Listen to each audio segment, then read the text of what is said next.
Hi, this is Mary, the medicine woman, and today I have a special guest for my video that goes along with my blog post called Don't Let the F Word Stop You from Doing Your Job. The F word being fear, not the other F word.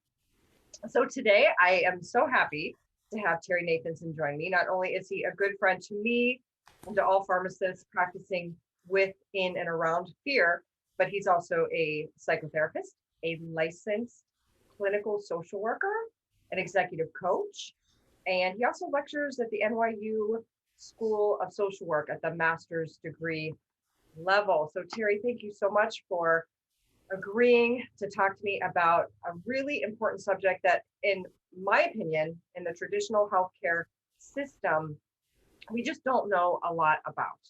We don't know a lot about how our brain works, and how our brain specifically works when our patients and our customers are fearful and when we're fearful. So, thanks. It's a pleasure to be here with you, Mary, and it's such important work that you're doing, we're all doing, and given the past year plus with COVID and this new transitioning period, there's so much residual fear, anticipatory anxiety. Thank you Um, for acknowledging. Yes. yeah, I mean, and we're all in it together. Professionals, lay people, civilians, otherwise, we're all in this field of unprecedented ambiguity, Mhm. and there's a lot of anxiety, a lot of fear that is just kind of hacking into our nervous systems, into our brains, Yeah, that is infectious in a whole different way. love that. I agree. Yes, exactly. And I've always been afraid of the fear. I know it's ironic and it doesn't help. But I think what will help is just to understand what's happening biologically in our own brains. I really think that will help people just understand what's happening so you don't feel like it's something that shouldn't be happening or something abnormal because it's very, or unnatural, maybe is the word.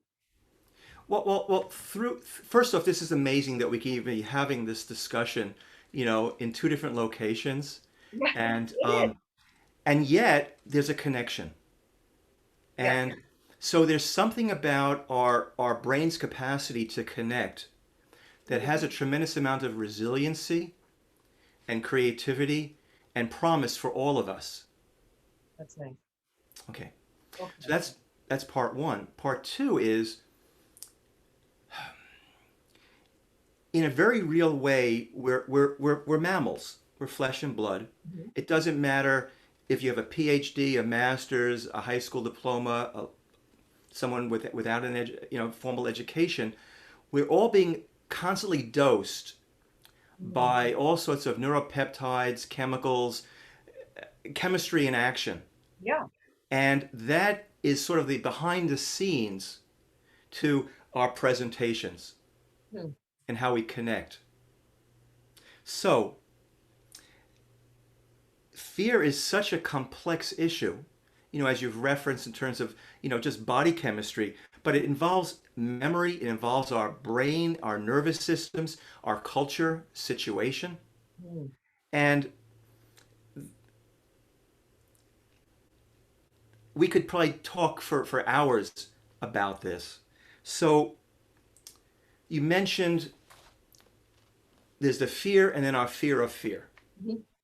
Okay, so there's the biological being dosed with our wetware system, so to speak, with all this fear chemistry that we're going to talk about in a little while. And then we have this other capacity called the prefrontal cortex Mhm. that's able to have a mindful awareness of what's happening. Hmm. Then we have some other parts, some extra RAM on the side, the lateral frontal cortex, that has RAM in it that basically, like a computer, has stored memory and stored life experiences that kind of narrate whatever our experience is. Oh, wow. So that's even more complicated than Yeah, I remember, when you were teaching me about this years ago. Like I remember the back and the front, and I don't even remember what's happening at the sides. So this will be good. Refresh my memory. So we're storytellers. Cool. So a situation can happen, in our lives, in the pharmacy, where we're not necessarily seeing what's really in front of us, but we're interpreting, we're creating a story about it, we're organizing meaning. Mm. This lateral storyteller part, one of the downsides is that it doesn't have a direct connection to what you highlighted in your blog post around the amygdala. Okay. So willpower, trying to white knuckle it, trying to pull ourselves up by our bootstraps, I only can. goes so far. I've been trying to white knuckle it for 15 months. Okay. We're all doing it. Right. And me, and we, is that we do that because it's kind of like a default setting? I'm like using your like metaphor of like the brain is a computer. Why do we try to, and do we all try to white knuckle it? Or is it, It's autopilot. okay. If we had to think about how to heal a cut Oh, yeah.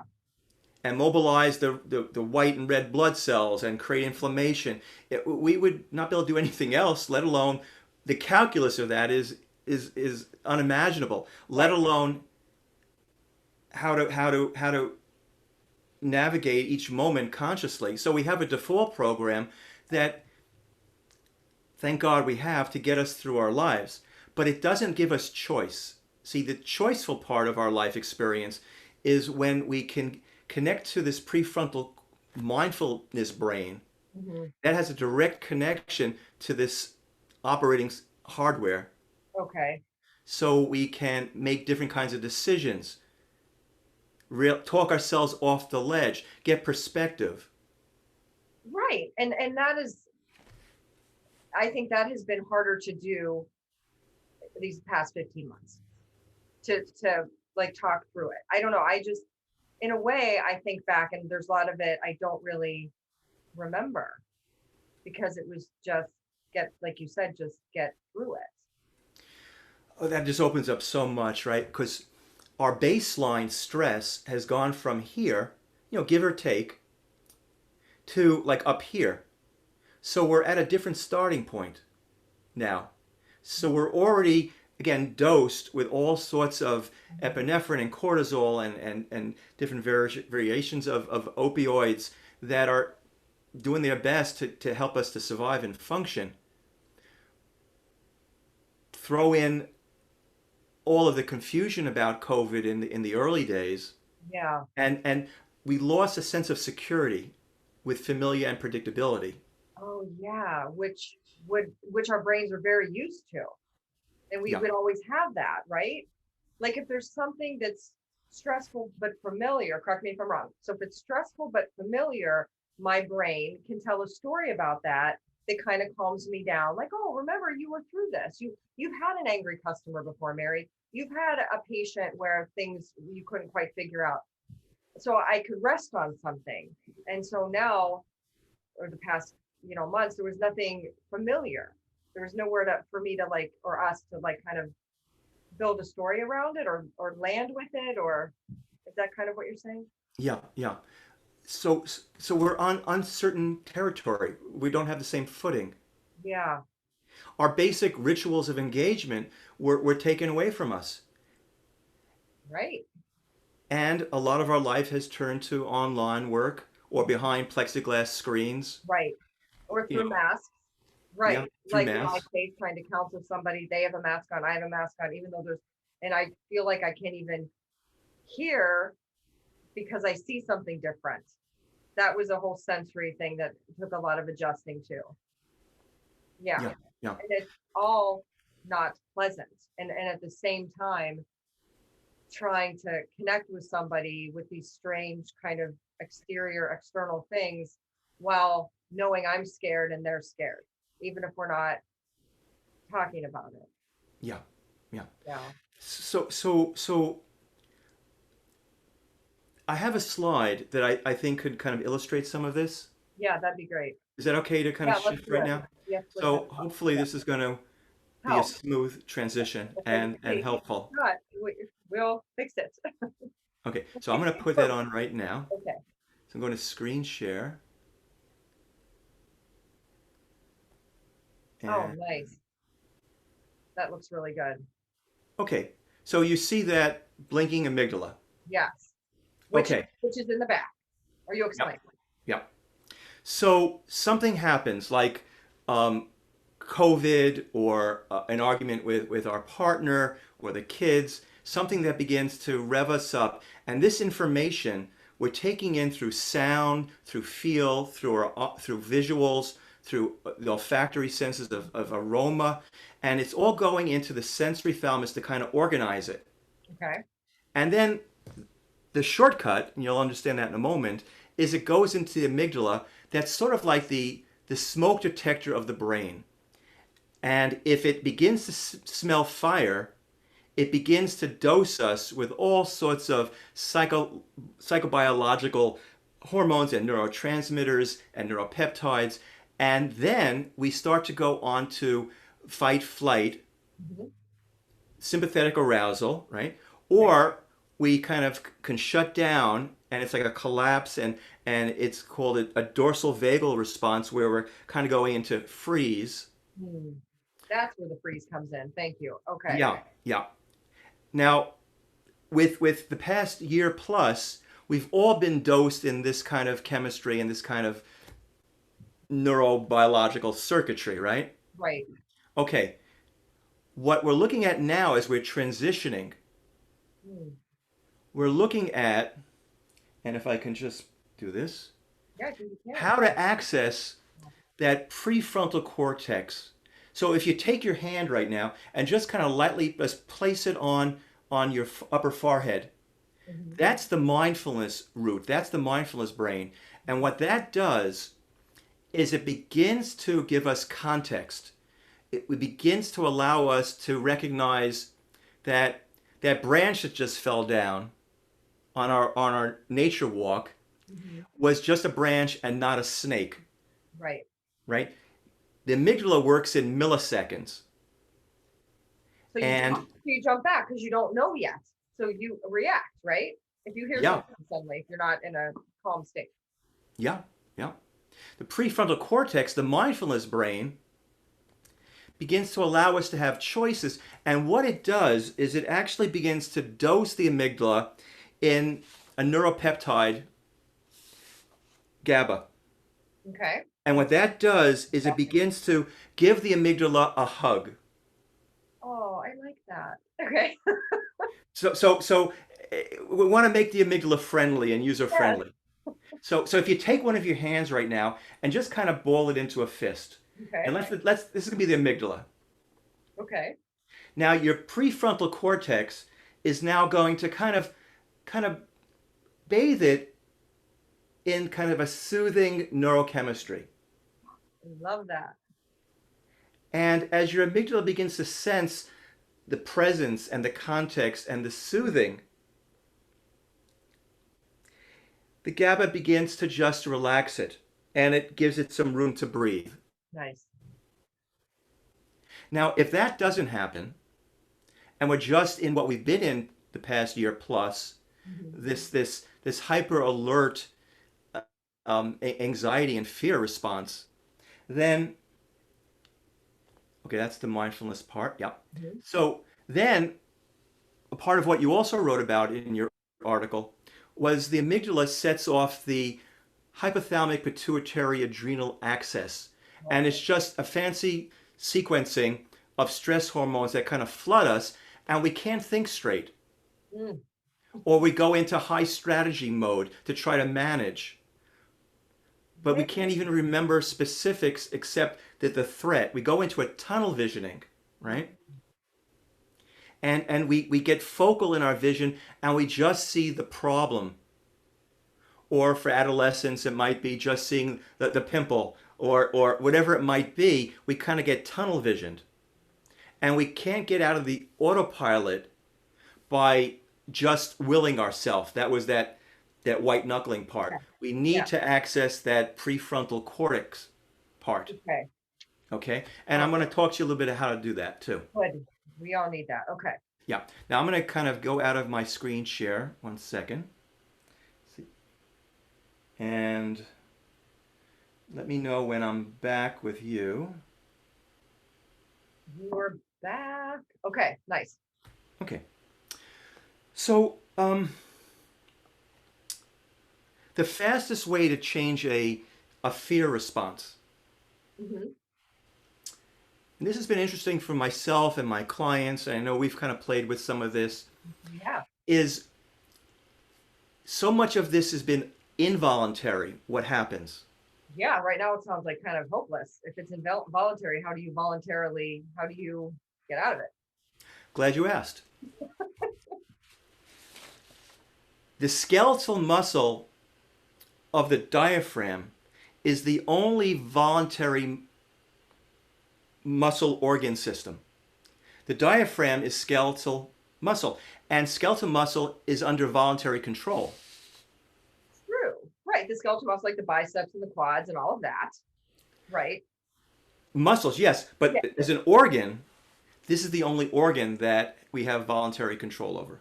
Which is true because that's such a good point. The kidneys, the liver, all that, they don't have skeletal muscle around them. No. I never thought about this. Okay. So, in the martial arts, in the yogic traditions, in a lot of mind body psychoimmunological research that's been happening the past 20 plus years, they talk about the breath. The breath, if we focus on the inhale, our diaphragm is going down, Mm-hmm. and the heart gets a little bigger because it has more space. Mm. So blood flows a little slower because the heart has more space. And then what the heart does is it signals to the brain, that hypothalamic link that you had referenced in your article, and the brain says, oh, I better speed up a little bit because you're slowing down. So when we focus on the inhale, we have more sympathetic mobilization for action energy. Okay. But if you want to increase your heart rate, right, that's what you do. You do the inhale focus. The opposite is true too. So every time you exhale, we're slowing down the heart rate Wow. Okay. because there's less room because the diaphragm is going up on the exhale. Yeah. So if we're in fight, flight, or freeze, just bringing our attention to the breath like that, in specific, the exhale, is going to create more of a relaxation intention, a relaxation movement. Wow. And then the question becomes, how do you remember to do that? Is that just a matter of, I think a lot of things are practice and training and post-it notes. Post-it notes are great, Yeah. but it's a practice. Years ago in college, we took a trip down to Florida. We drove onto the beach, Daytona Beach, after 24 hours. And we were so shot and tired that we just got on the beach and we got into those grooves that thousands of SUVs and Hmm. off-road, on-road vehicles went in. We didn't even have to hold the steering wheel, but we went for a ride Wow. in a rut. Uh-huh. To get out of the rut, because we wanted to make a left turn, Right. not the right into the water, we had to use effort to get out of the rut. Hmm. And then it was novelty and how to navigate on the sand to get to where we wanted to. Habits are like ruts built into our brain. Mm.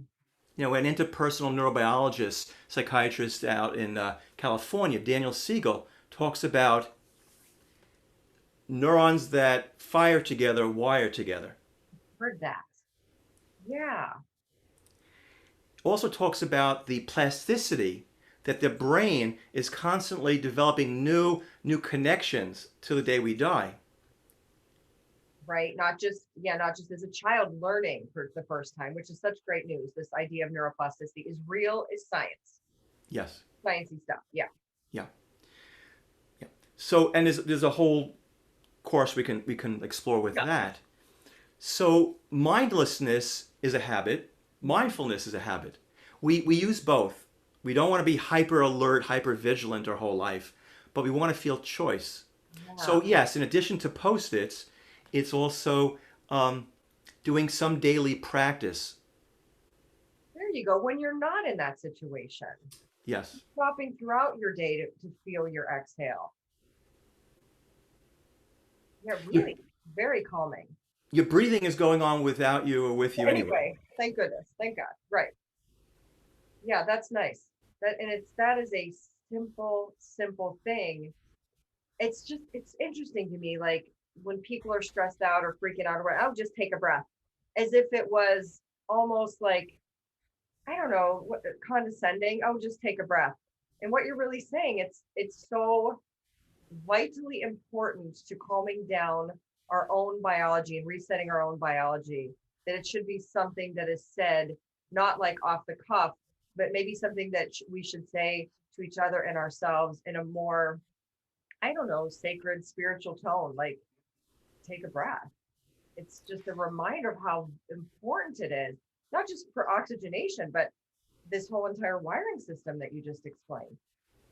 Yeah, yeah, yeah. It's so simple, but not easy, right? No, not easy, because it's going to take effort to have to cultivate this new habit. That would have been a good message to have 15 years ago, or 15 years, 15 months. It's like 15 years in a lot of ways, right? Yeah. I wish I would have been more conscious of it. We're in a strange time that's unprecedented, As we right? say, Where there's global stress in a whole different way. mm, And when COVID hit and the world changed like that, our rhythms, our daily rhythms of predictability changed. yeah, Now we've gone from, from acute crisis to chronic crisis to this restorative reconstruction that we're kind of all navigating together. There's a window of opportunity to begin to look at how we want to start up, how we want to reboot. And for a lot of us, we've reevaluated travel, circumstance, how we want to use our expertise, our hearts, our yeah, connections. absolutely, we have. So I think it's perfect timing with the work you're doing and offering to begin to help people to look at what are some of the choices they can make that Mm, weren't so obvious before, yes. like breath. Another one, breath awareness. Another one, Mayor, would be working with the eyes. I Okay. mentioned before when the amygdala is on high alert and has kind of hijacked our system. Yeah, we're television, you said. And Yeah, yeah, that tunnel vision. We have to focus on the threat only. But the threat has shifted. yeah. So we want to open up our eyes peripherally. Now, Mm, if you have eye problems or eye strains, you want to do this gently. mhm, But if you just kind of, as you're looking at me, mhm. just kind of see peripherally too. That is so incredibly relaxing. And I practice that when I'm walking too. Like I'm on the trail and I'm focusing. And every now and again, because you taught me this, I relax my peripheral vision and I take in the trees on either side. And it's so calming to the nervous system. And I think this is a really helpful thing because not only have we had tunnel vision because of the neurobiology that you just explained, but also because, like in my line of work, a pharmacist, we're in front of the computer like this, or we're in front of the patient with it's my eyes are so tired. I can't even tell you how tired they are. Yeah, yeah. And I feel like in a way, my vision's gotten worse. And I've heard other pharmacists say that too, that their vision's gotten worse. There's a lot of, computer mediated communication, Zoom, Doxy, Sure. you know, Teams. We have to hyper focus. Hmm. So right now you're seeing me closer than if we were in person. So I'm like right here. You're like right Right. here. That's right. If you were sitting here, you wouldn't be right there. Right. Yeah, I'd have yeah. more context about, around you, right? I would naturally see what I like this, even this room differently. Everything would be seen differently, right? So you're behind the counter in the store, in the Yeah. pharmacy. Mhm. So I'm going to suggest if you imagine yourself there, Okay. now imagine yourself looking at the corners of your space that are in front of you and behind you. So literally I'm doing as that a right now. yeah, That's such a really interesting practice right now, just to do that. I'm going to do that with my office just to look at the corners. Yeah. And I'm also going to look at the corners behind me because what that's going to do is it's going to stretch out my psoas muscle Mm. that Okay. connects from lower lumbar Hmm. to the thigh bone, I believe, if I have my anatomical understanding right now. But it stretches it out and it relaxes trauma responses. Oh my gosh. So if I'm at the counter and feeling the pressure of the day, one simple thing that I could do would be to look at the corners in front of me and the corners in back of me, like stand Yes. and just turn. Oh my God, it's so simple. Yeah. I'm gonna need a note that Yeah. said, look at the corners, Mary. All right, not bad. Now you can build on that Okay. because there's going to be objects and there's going to be displays around you. But if you're looking actually in a corner of your room right now that you're in, Hmm. so okay, now maybe your eyes went up or they went down, but just kind of follow that where the walls meet. It orients your nervous system to context, to here and now, to being present. That's such a great tip. To here and now and being present. Yep. Yeah. Wow. And that's really going to be essential for Yes. for pharmacists, for therapists, for cashiers, whoever we're talking Right. about, to be able to bring context back to the nervous system Hmm. So it can and calm. make it three-dimensional again. Right. And that will just help calm it down. It's a more natural state for the nervous system to be in. Yeah, yeah. So simple. I'm thinking about another piece that you had written about in your article, and how important it is when someone's in a fight-flight pattern Yep. where there's a hyper alert, a hyper vigilance. They're really scared about what they have to buy. They right. If we talk to them logically first, Never we're gonna not going to meet where they're at. no. Want to engage the part of the brain that's related to mammalian attachment system. Stephen Porges has done a lot of work with something called the polyvagal system, Hmm. and he talks about the social engagement part of us Okay. that's wired into the 10th cranial nerve, the vagus nerve, Mhm. that calms our system, that allows us to have rapport and connection. Good stuff. Okay. Yeah. Right. Okay. So then how, if we do that because we're the pharmacists, we're smart people and that's our comfort zone, right? Well, I'm smart and I know this. And if I tell you this, you'll see how smart I am and then you'll do this. And that, because I hear this all the time. No one's listening. No one's listening to me. No one's listening because they're not in that space that they were able to be in just a short while ago. But we still want to relate the way we want to relate because that's what we're used to. So when you encounter somebody who is in that state, I'm just assuming everyone is these days. What would be something then that a pharmacist could do to relate to them from that more the amygdala state or however we want to call it? How could we Sure. relate Okay. to them then or approach? So can I? So I'd like to go to another screen Yeah, share and good. slide because I think that Perfect. captures what your question is. Okay, so I'm going to go back to our last one. We're going to see the axis. Boom. And just going to switch to my next slide. Okay, so emotional first aid. First things first, Mhm. The pharmacist needs to regulate their own autonomic nervous system, Okay.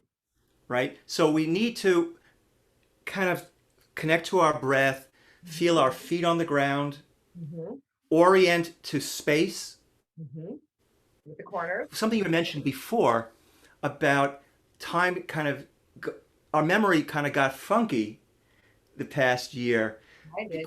Yeah. in part because a lot of online work was absent of place. See, the hippocampus that stores a lot of our memory gets activated by context of place. Hmm. So a lot of our memories are connected to we know where we were. Right. But if I'm talking to you, where is where? Where's here, right? You're Anyway. invited. So the hippocampus isn't getting its full activation in a certain way. Love that. Yeah. Okay. So we want to orient to behind the register, behind the counter. Pharmacists kind of find the corners, Or at the find the drive-through doors. window. Yep. Next part then Mhm. is creating a context of connection. Okay. Now, if we're in fight flight, if I'm in fight flight, I'm going to have a different way of connecting with you than if I was in that social engagement, self-regulated part of myself. Of course. Okay. Yeah. So if I'm connected to myself, Mhm. it doesn't cost me anything to do that. It's a Right. breath away. Yeah. I create a bond of affection, not a bond of affliction. Oh, love that. If I Wow. can create a bond of affection, and by affection, user friendly, Yeah. Fit for human consumption. Yes. then my customer, my patient, knows I have their best interest at heart. And when a mammal knows that the authority mammal or the parental mammal or the pharmacist mammal has their my best interest at heart, that's a bond of affection, and I'm going to be able to calm my system down. You've connected with me Yeah. out where my amygdala is not running the show. That's so interesting. So you're basically saying, validating what I have felt, that when I'm in a good place and calm in myself, I feel such a strong connection with that other human being. So they pick up on my presence just like I pick up on their presence. Like we read each other, we know where each other is, even if we didn't have all that languaging, right, that you just explained.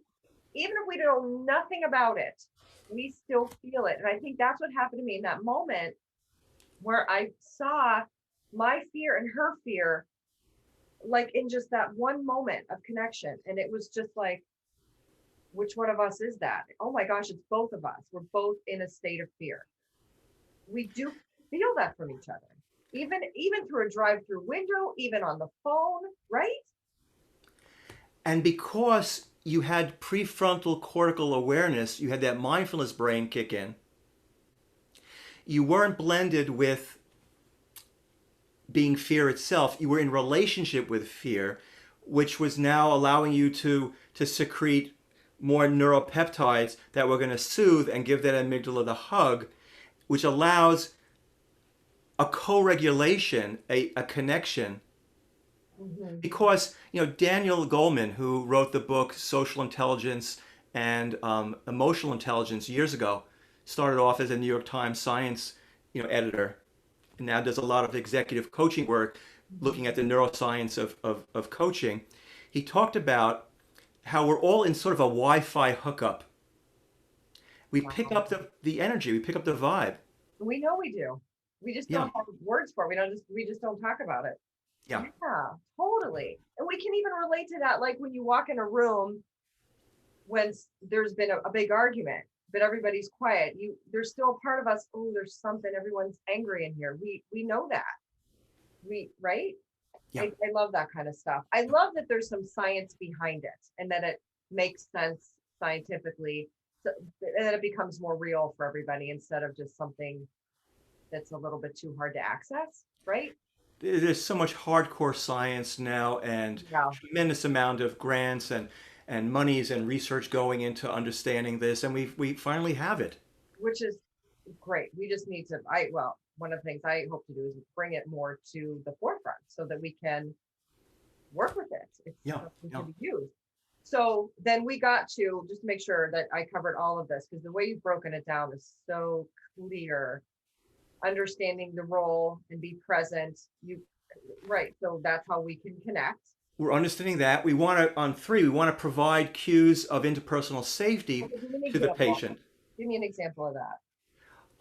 It's a gentle eye contact. It's now we're not. I don't think we're on full video where you're seeing me right now.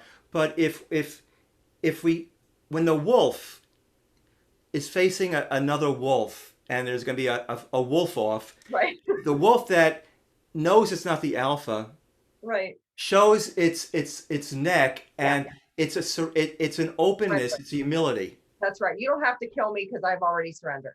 Right. So open hands, face down, Like that. create Okay. that. Nods are really important. Oh, yes. Monosyllabic words. Again, mammal to mammal here.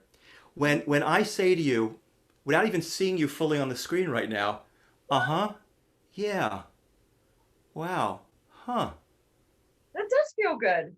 yeah, huh. It's almost like subliminal talking to the part of our system that needs to connect and feel that you have my back, you have my interests at heart. So those are a few ways that we can create interpersonal safety. Before we launch into drug interactions and adverse effects and blah blah blah blah blah and words that are too big to understand Yes, when yeah. you're not. Yeah, love that. So So cool. we covered, the number four, role of physiology for both us and our patients. Right? And then basically we want to be present in the moment to be able to know what's happening us in outside of us without reacting. Yeah. So there's a difference between responding and reacting. Hmm. There is a difference. Why don't you define that? A difference between responding and reacting. So I'm gonna go back because I need social engagement right now. So I'm gonna go out of screen Ew. share. Right? We can We go all back. need it. Yeah. And we can go back And to number 6, be non-judgmental. Okay. okay, so I want you to imagine a big juicy lemon that I'm eating. Okay. I didn't really eat it yet. A big juicy lemon, bright yellow, Mhm. and I smell it. I smell the tart, and I bite into it, and I've already copiously started salivating. Yeah. And now I don't want you to salivate though. But I am. That's involuntary. Right. Yeah, like of course. Because I'm imagining. I'm with you. That's called a reaction. Okay. It's Good. involuntary reaction. Right. Now, Okay. it's your choice what your response is going to be. Okay. To swallow it or to spit it out. There's your choice. Love that. Oh my, that is so real and juicy. Pun intended. Yeah. So I'm gonna spit mine out because Okay. okay. So we have with a mindful presence with our prefrontal cortex online Uh-huh. the capacity to choose what our next response is going to be rather than act on our reaction. So we may be pissed off, we may want to like push someone out or at times we all feel like we want to hit someone or hug someone, right? But we don't necessarily act on it Mhm. because we have presence of mind, we have that mindfulness prefrontal cortical activation Right. going on. And that allows us to then work with our judgmentalness. Now, as human beings, we all have judgments, Right. right? It's good. It's bad. Yeah. It's are we judging the judgments? Mhm. That's different. Yeah. So I think what COVID has taught me and a lot of my clients that I work with is more about our humanity, our collective vulnerability, and our resiliency to really manage this evolutionary, hardware and software that is a gift to us, so that we can use it with intentionality, and especially in the healing professions that we're both in. When people are vulnerable, they're scared and there's fear. The fear, again, is infectious, amygdala to amygdala. The more prefrontal oriented one of us is, the less we're going to get pulled into the other's amygdala activation, which is by definition healing. which allows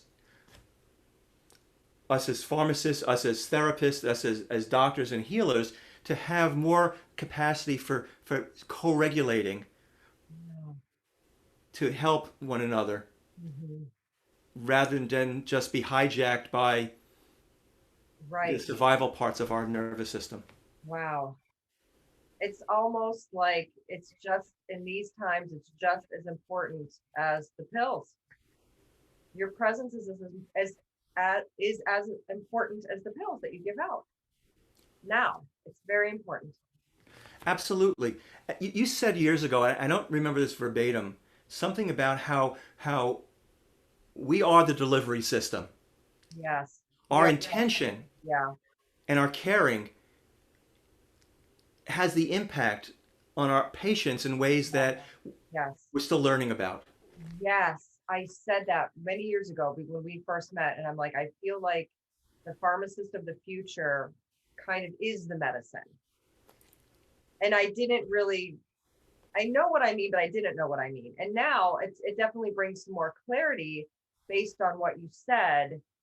Even something as simple as the pharmacist who presents, who is aware and is not being hijacked by their own limbic system, is going to connect and therefore be heard. So something as simple as, I know this person cares about me, so the words that come out of my mouth after I've established a connection to please check your blood sugar, please get that A1C check, go see your doctor. It's been a while. They're going to receive that and then act on that. And so we can impact our patients' behavior. So it's just something as practical as that.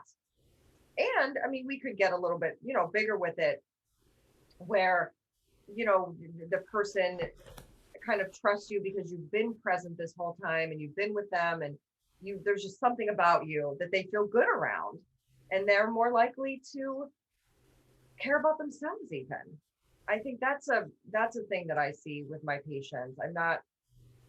I sometimes wonder if they see their own value, and maybe this is a good time for us to get clear on that, be really clear about taking care of ourselves and seeing our own value, and taking care of our own nervous system so that we can help others see their own value, because you take care of that which you value. So I think it's little and big. As you're talking, I'm just seeing you kind of touching your heart a lot, and we pay it forward, Mm. right? So it's the melding of art and science, so that we create the bond of affection for the people, your customers, your clients, your patients, so that it's not just a pill, but it's in context of trust. Mm-hmm.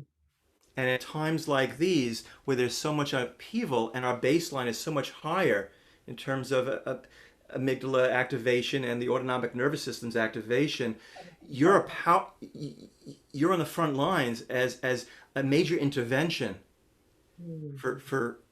for healing, for strengthening people's immune systems, for creating more resiliency. Yeah. And it doesn't mean that we have to be perfect as professionals, Right. as mental health or health professionals, right? But I'm going to get reactive. You're going to get reactive. We get triggered.